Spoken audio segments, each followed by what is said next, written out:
सभापति महोदय, दुनिया के हजारों साल के इतिहास में कोई भी देश, कोई भी राज्य अगर बड़ा है आगे, तो उसका इकलौता कारण उस देश की संस्थाएं, और अगर देश फेल हुआ या समाप्त हुआ है, उसका कारण भी उस देश की संस्थाएं। इस देश में आज नेहरू जी को तो बहुत कोसा जा रहा है। नेहरू जी द्वारा स्थापित संस्थाओं को इस देश में कमजोर और समाप्त किया जा रहा है। आज से सैकड़ों साल बाद जब इतिहास पढ़ा जाएगा, तो इस काल को किस तरीके से, किस नजरिया से देखा जाएगा, ये भी हम लोगों को जिम्मेवारी से अपनी भूमिका निभानी चाहिए। संस्थाओं के माध्यम से क्या क्या होता है? हाँ, इस सदन में हम लोग बैठे हैं, हंस रहे हैं, व्यंग कस रहे हैं। इस राजस्थान का भविष्य, राजस्थान के विद्यार्थियों का भविष्य, रोजगार के संदर्भ में इन संस्थाओं को कमजोर और समाप्त करने की कीमत यह राजस्थान कितनी चुका सका है, और भविष्य राजस्थान की प्रचार प्रसार के अंदर तो 2 वर्ष के प्रचार प्रसार में सैकड़ों करोड़ रुपए खर्च कर आप बहुत महिमा मंडल कर सकते हो, और राजस्थान के विद्यार्थियों के भविष्य के संदर्भ में,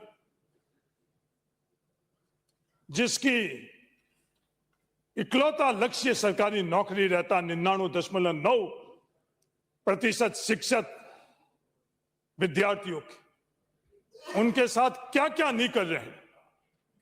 संस्था के तौर के ऊपर पहले तो इंटरव्यू के अंदर बिना योग्यता के गलत नंबर देकर उनके साथ क्रूर मजाक करी गई।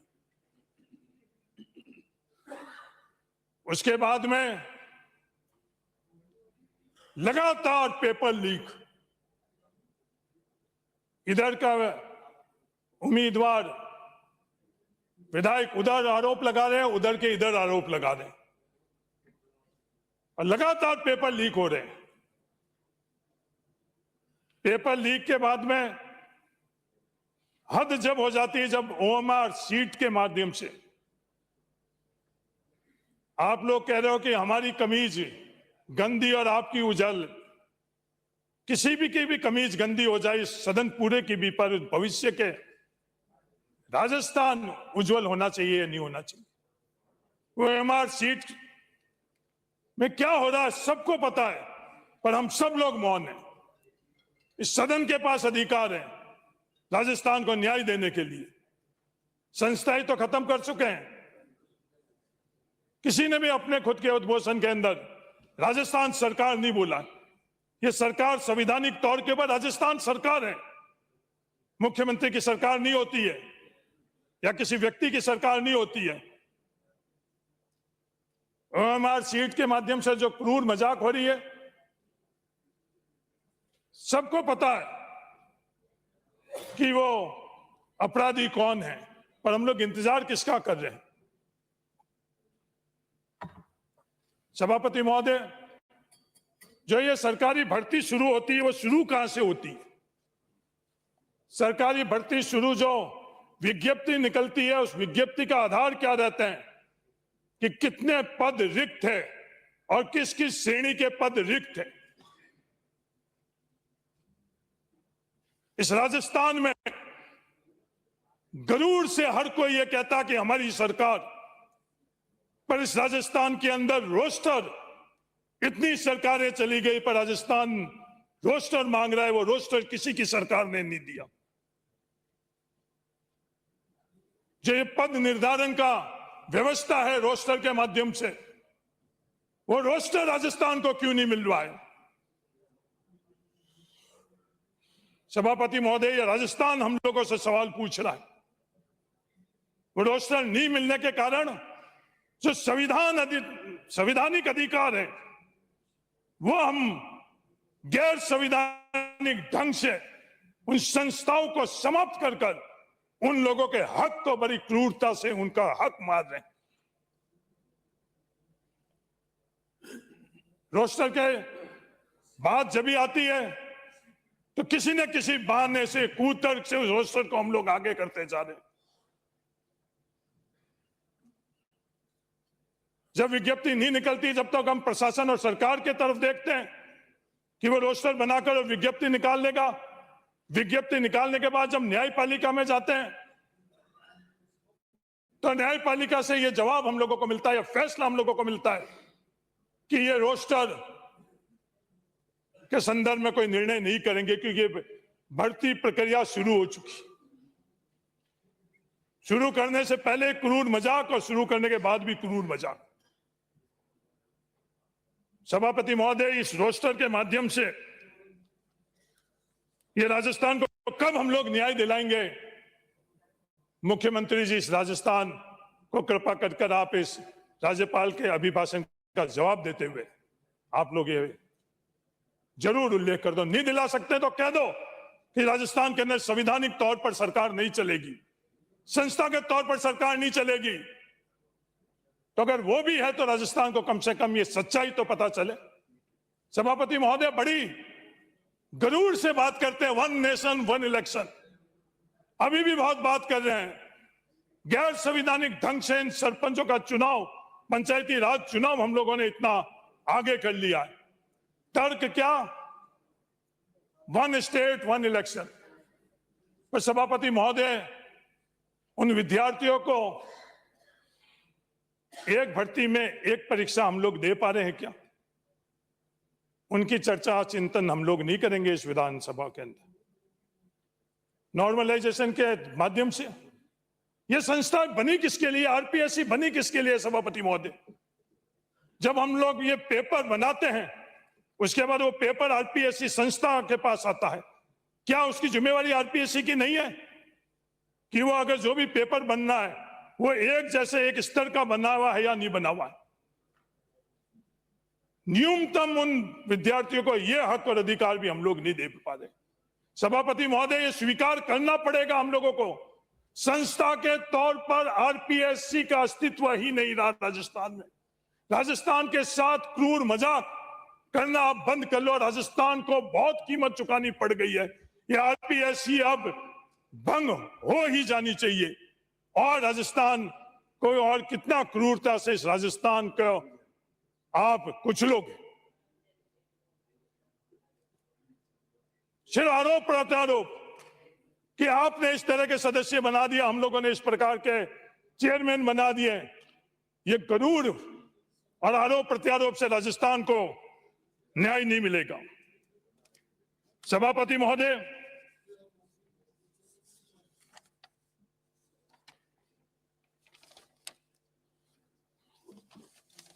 हम लोगों का राष्ट्रीय गीत है वंदे मातरम। कई लोगों को गलतफहमी है कि उनके मुख से निकल रहा है इसीलिए वो गौरवान्वित महसूस कर रहे हैं। इस भारत का हर नागरिक के लिए वो राष्ट्रीय गीत वंदे मातरम उतना ही गौरव प्रदान करता है जितना किसी तथाकथित संकीर्ण सोच रखने वाले जो अपने आप तक के वंदे मातरम को सीमित करना चाहते हैं। ये गीत नहीं है, वंदे मातरम सिर्फ राष्ट्रीय गीत नहीं है, यह भारत की आत्मा की अभिव्यक्ति है। वंदे मातरम को हम लोग किस प्रकार की, किस तरीके से हम लोग इसको समझते हैं? वंदे मातरम में सुजलाम सुफलाम हम लोग सब गाते हैं। वो सुजलाम सुफलाम का अर्थ क्या है? क्या इस देश के अंदर हम लोग शुद्ध पानी दे पा रहे हैं? क्या इस देश की धरती को शुद्ध ऊर्जावान धरती हम लोगों ने छोड़ी है? और तो और सभापति महोदय, जो यह हवा है, जो न्यूनतम सिर्फ प्राणियों को नहीं पेड़ को भी आवश्यकता हो, वो हवा भी हम लोगों ने किस तरह की छोड़ी, पर उसके बारे में हम लोग चर्चा नहीं करेंगे क्योंकि वो सबसे जुड़ी हुई है। उसमें कोई आक्रोश नहीं, उसमें कोई आरोप प्रत्यारोप नहीं। सभापति महोदय, आज हवा के संदर्भ में, पानी के संदर्भ में हम लोग चर्चा और चिंतन नहीं करेंगे। राज्यपाल के अभिभाषण के माध्यम से हम लोग हमारी प्राथमिकता से विद्यार्थियों का भविष्य, युवाओं का भविष्य, पानी और हवा नहीं रखेंगे तो ये राज्यपाल भाषण के माध्यम से क्या प्राथमिकता हम लोग इस राजस्थान को दे रहे हैं? हवा की स्थिति देश के हिंदी के प्रतिष्ठित अखबार दैनिक भास्कर ने सर्वे कर और ये उसमें अपनी रिपोर्ट में उल्लेख किया है, देश का सबसे प्रदूषित राज्य में से राजस्थान एक। पर हम लोग चर्चा नहीं करेंगे, हम लोग चर्चा नहीं करेंगे।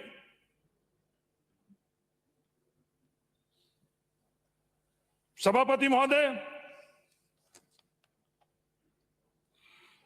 जोधपुर जहां थार का प्रत्येक युवा अपने भविष्य के लिए और वर्तमान के लिए अपने आप को जोड़ता है, आज मैं सदन में भी खड़ा हुआ हूं तो मेरे भविष्य की जड़ों के अंदर अगर किसी ने दिया है तो वो जोधपुर शहर ने दिया है। सभापति महोदय, मैं उदाहरण उसी जोधपुर को देना चाहता हूं जो मेरे लिए आज दुनिया का सबसे प्रियतम शहर है। मैं मेरे घर की बात करना चाहता हूं। आज जोधपुर की क्या हालात बनी हुई है। 2022 की AQI रिपोर्ट में दुनिया के 50वां नंबर, 54वां था उस वक्त, सबसे प्रदूषित शहर जोधपुर था और वह आज 54वें से नीचे ही आया। कोई रिपोर्ट नहीं है, वरना मैं रिपोर्ट भी उल्लेख करता। और जोधपुर के अंदर PM 2.5 की क्या हालात है। WHO कहती है PM 2.5 5 होनी चाहिए। इस जोधपुर के साथ और क्या हम लोग सब मिलकर करना चाहते हैं। 5 के जगह हम लोग कितना गुना इस जोधपुर को और प्रदूषित करना चाहते हैं। कम से कम ये निर्णय तो हम लोग सदन में ले सकते हैं। सभापति महोदय, ICRMA और IIT ने ये रिपोर्ट, अगर आप इजाजत दोगे तो ये रिपोर्ट भी मैं टेबल करना चाहता हूं इस विधानसभा के पवित्र टेबल के ऊपर, सदन में अगर आप इजाजत दोगे तो। 5 के जगह 200 PM 2.5। PM वो नहीं है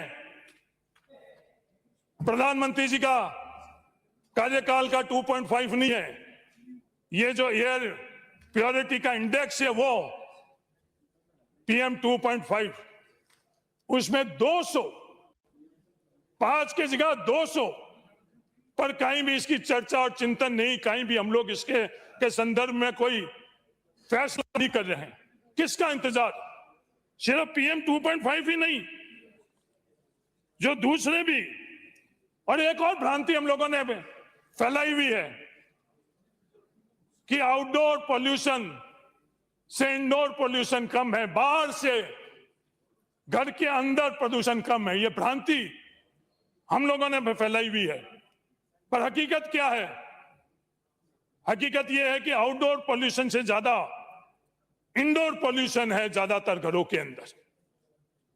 ये रिपोर्ट, पहली रिपोर्ट है कोई साइंटिफिक रिपोर्ट, वो ये कह रही है कि घर के बाहर से जिस जहरीली हवा से बचने का कूतर्क देकर हम घरों के दीवारों में रहना चाहते हैं, वो दीवारें हम लोगों को और ज्यादा जहरीली हवा दे रही। तो इस हवा के संदर्भ में, यह हवा हम लोगों को जहां से भी मिल रही है वो तमाम स्रोत हम लोग कुचल रहे हैं, रौंद रहे हैं। सरकारें कह रही हैं कि राजस्थान को इतनी बिजली की आवश्यकता है, पर हम लोग फैसले करके राजस्थान को जो बिजली की आवश्यकता है उससे दुगनी नहीं उससे ज्यादा एक कूतर्क से कि राष्ट्र की आवश्यकता है, एनर्जी नीड है, ऊर्जा की जरूरत है, हम लोगों ने 1000 वर्ग स्क्वायर किलोमीटर इस थार को बर्बाद कर दिया। जो हमें शुद्ध हवा, सभापति महोदय, बड़े लोगों के पास तो पत्थर के मंदिर हुआ करते थे, हमारे पूर्वजों के पास पत्थर नहीं थे, उस खेजड़ी को हम लोग पूजते थे, मंदिर नहीं थे, हम लोगों के पास मंदिर नहीं था, उस खेजड़ी को हमारे पीढ़ियों ने पूजा। उस खेजड़ी को आपने उस नेशनल प्रायोरिटी एनर्जी रिक्वायरमेंट का कूतर्क देकर उस खेजड़ी को लाखों के तादाद में, और सब मौन है। सिर्फ इकलौती जगह से मैं जिम्मेवारी से बोलना चाहता हूं, सिर्फ इकलौती जगह से फैसला होता है, एक व्यक्ति से फैसला होता है, क्योंकि संस्था चरमरा गई है। किसी भी जनप्रतिनिधि, किसी भी प्रशासनिक स्तर के ऊपर किसी भी अधिकारी की कोई भी भूमिका नहीं है। फैसला एक व्यक्ति द्वारा लिया जाता है, राजस्थान को रौंद दिया जाता है, राजस्थान को जहरीली हवा की तरफ धकेल दिया जाता है।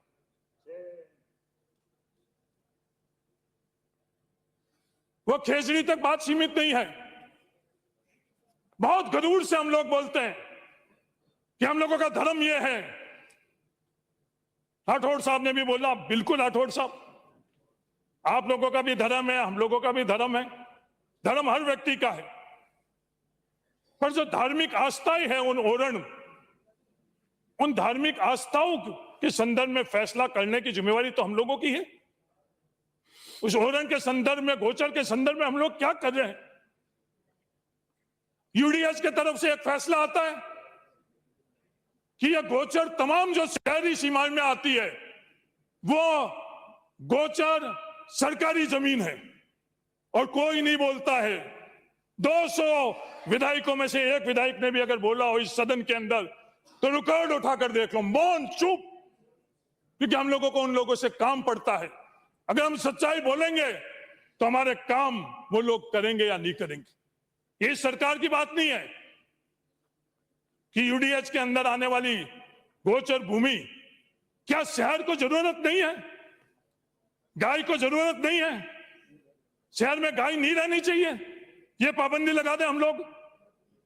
शहर के अंदर खुले घूमने के लिए कोई जगह नहीं चाहिए? जिस जोधपुर की मैं बात कर रहा हूं, कितनी जगह वहां घूमने के लिए है।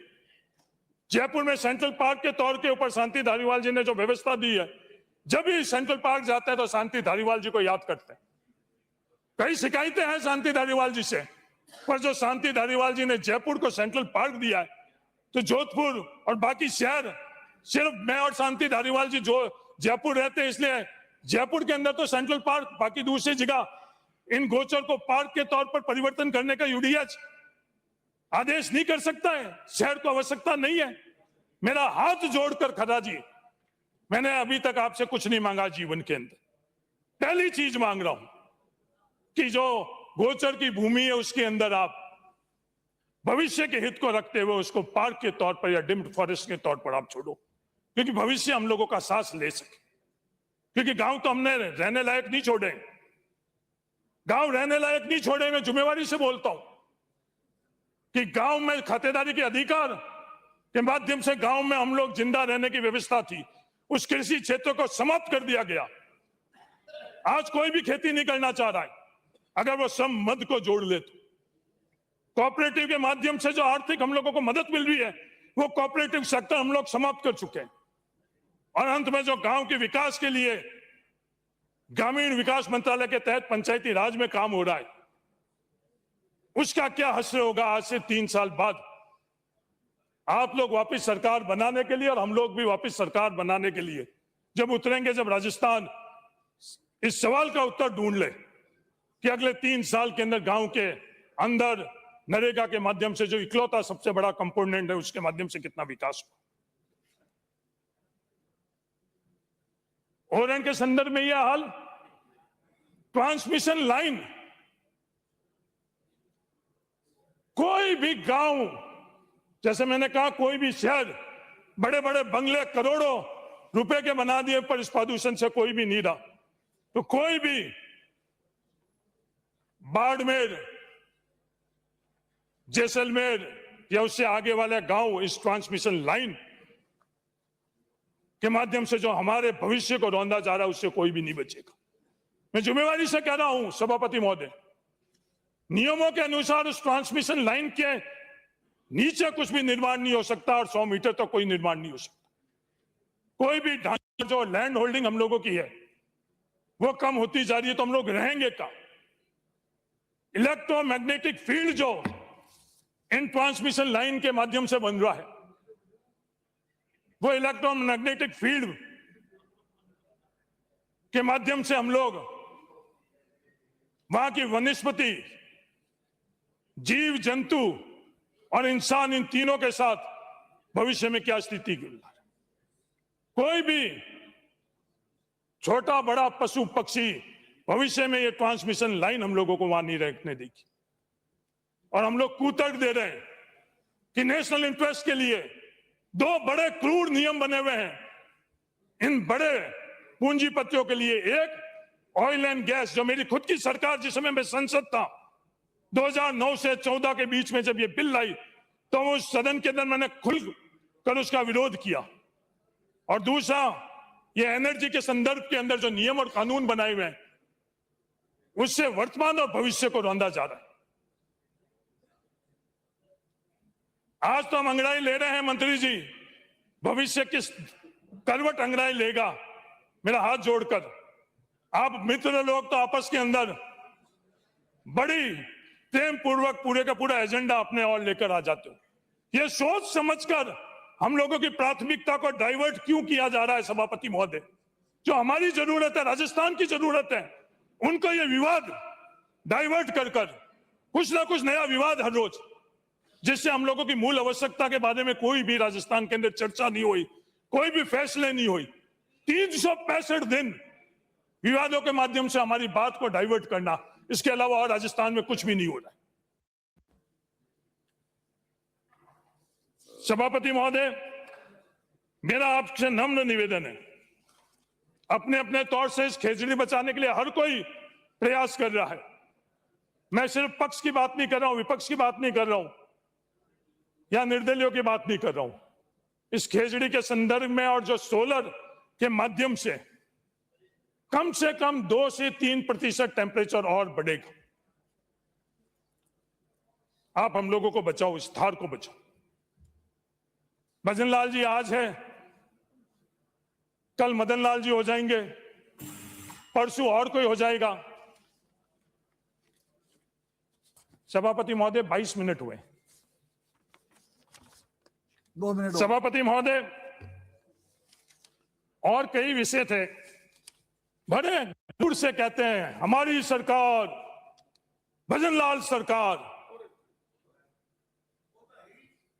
ये मॉडल क्या दे रहे हो आप? मेरा आपसे निवेदन है, आपने जो बाड़मेर और बालोतरा को अलग किया, आप क्या ये सोच रहे हो उस अलग करने से हरीश चौधरी को यहां रोक लोगे आने से?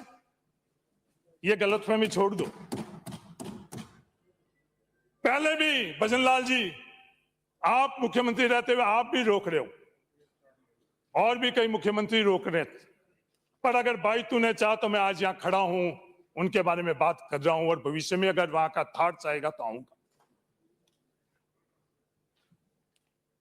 सिर्फ जाति के आधार के ऊपर आपने ये जिले, और भजन लाल जी आप बहुत गोवर्धन की बात करते हो, उस गोवर्धन की भूमि में आप ईमानदार से राजस्थान को कह दो कि ये 31 तारीख से जो कानून और संवैधानिक तौर पर जो जिस तारीख तक ये आदेश निकालना था, क्या 31 तारीख से पहले निकला या बाहर? नहीं तो मैं मेरी धरती खेमा बाबा के मंदिर में जाकर पूरे राजस्थान को बताना चाहता हूं कि वो आदेश 30 तारीख के बाद में किस तरह के राजस्व गांव, किस तरह के पंचायत, क्या मॉडल है ये भजन लाल जी?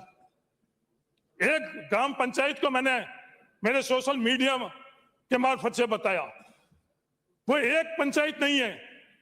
आप बड़ा गुरूर करो राठौड़ साहब, पर जिन लोगों के साथ अन्याय हो रहा है उनके साथ क्या, किस तरह के पंचायतें बनी हैं जाति और धर्म के आधार पर।